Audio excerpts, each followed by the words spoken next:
শোনো বন্ধুরা, আমি বিয়ের আগে যখন প্রেম করি তখন রাত্রবেলা বিছানায় গেলেই খুব মনে পড়তো কবে আমরা দুজনে এক জায়গায় হব। তারপর যখন বিয়ে হয়ে গেল,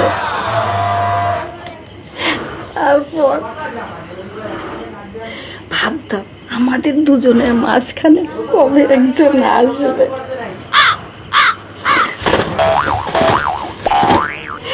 তারপর ভাবলাম আর একজন হলে পরিপূর্ণ হয়ে যায় সুখের সংসার।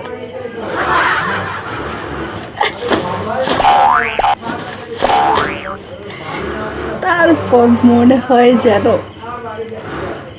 বাড়ির থেকে সব মোড়া বের করে দিই,